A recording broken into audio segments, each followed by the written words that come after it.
Apa yang dia punya, apa yang dia tawarkan dengan harga yang masih di atas 4 jutaan ini? Ya tergantung sebetulnya karena budgetnya siapa dulu. Karena 4,5 juta itu bisa dibilang mahal, bisa dibilang murah dengan performa seperti ini. Gadget.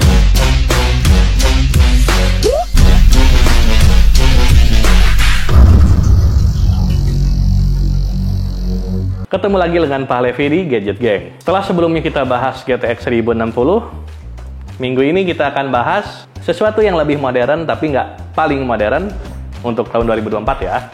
Kali ini kita punya RTX 3070 non-TI. Harganya berkali-kali lipat dari GTX 1060 yang kemarin, tapi worth it nggak sih? Apa yang dia tawarkan dengan harga yang masih di atas 4 jutaan ini? Mari kita simak videonya.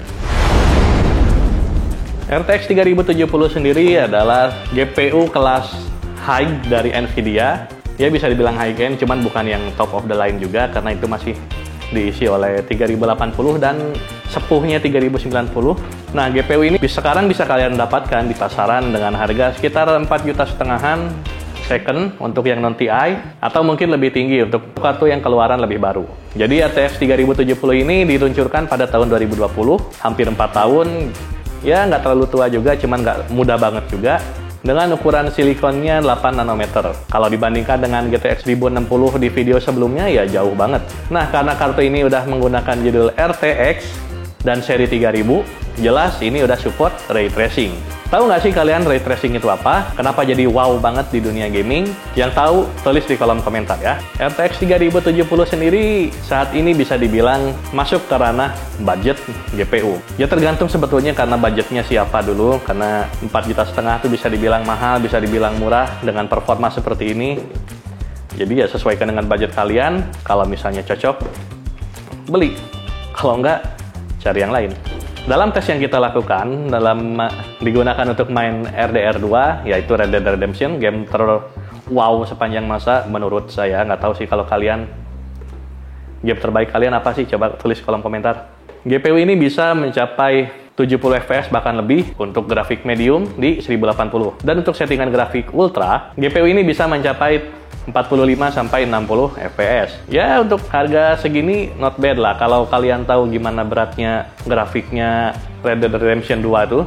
Dan yang perlu diingat itu adalah performa raw GPU-nya. Jadi tanpa DLSS atau tanpa AI upscaling teknologi ala Nvidia. Dengan DLSS nyala, kita bisa dapat lebih dari 70 fps dengan mudah saja. Di beberapa bagian gambar ada sedikit kehilangan ketajaman, cuman nggak terlalu parah dan nggak terlalu noticeable juga, apalagi kalau kalian mainnya di 1080. Kita coba di 1080 karena ya mayoritas gamers Indonesia ya masih berpacu dengan memonitor 1080-nya. Kalau kalian tipe-tipe yang bisa beli monitor 2K atau 4K mungkin ya kalian tipe-tipe orang yang berprivilege guys.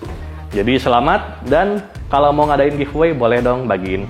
Nah, GPU ini yang rating powernya adalah 220 watt, bisa banget kalian pakai untuk main title-title yang lain seperti Cyberpunk, atau mungkin Flight Simulator, atau mungkin Genshin Impact. Ya, yang jelas kalau Genshin Impact kayaknya overkill banget untuk pakai GPU ini.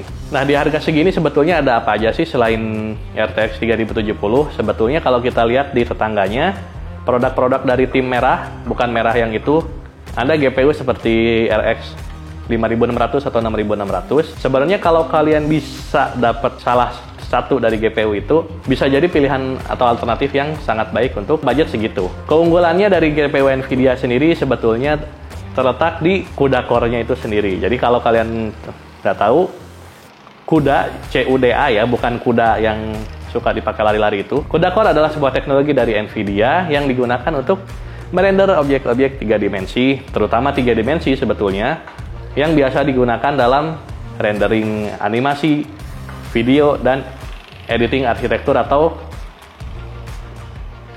CAD atau Computer Aided Design. Nah, kalau kalian tahu kenapa beberapa komputer menggunakan jadi nggak satu, ada beberapa komputer yang menggunakan lebih dari satu kartu grafis atau GPU, ya terutama dari Nvidia, karena Nvidia support SLI sampai beberapa tahun yang lalu. Teknologi SLI itu jadi intinya adalah 2 GPU digabung menjadi satu sehingga performanya jadi gacor. Ya walaupun sekarang SLI udah ditinggalkan oleh Nvidia karena digantilah GPU top of the line yang harganya gila dan performanya juga gila. Nah, itu cuma sekelebat info aja karena 3070 ini sebetulnya dia nggak support SLI. Karena di seri 3000 yang support SLI tinggal 3090. Ya, harganya masih cukup lah buat beli motor. Nah, untuk performa yang lainnya, untuk produktivitas, RTX 3070 ini juga bisa dibilang sangat mumpuni.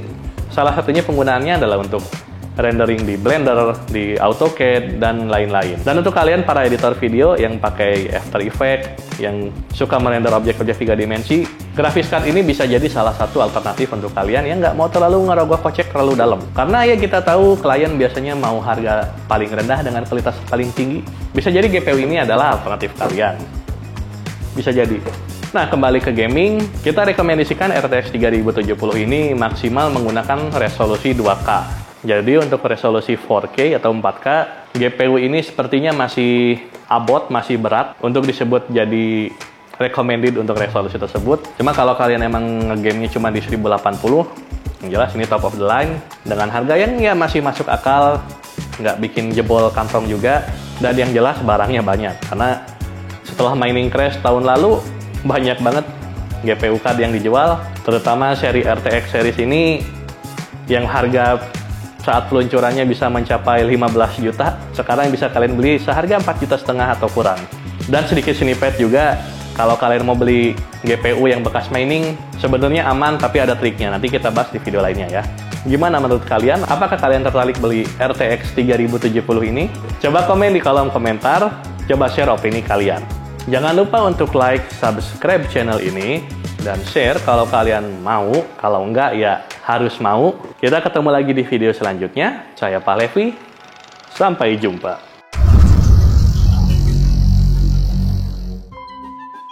Coba komo. Dan untuk grafis,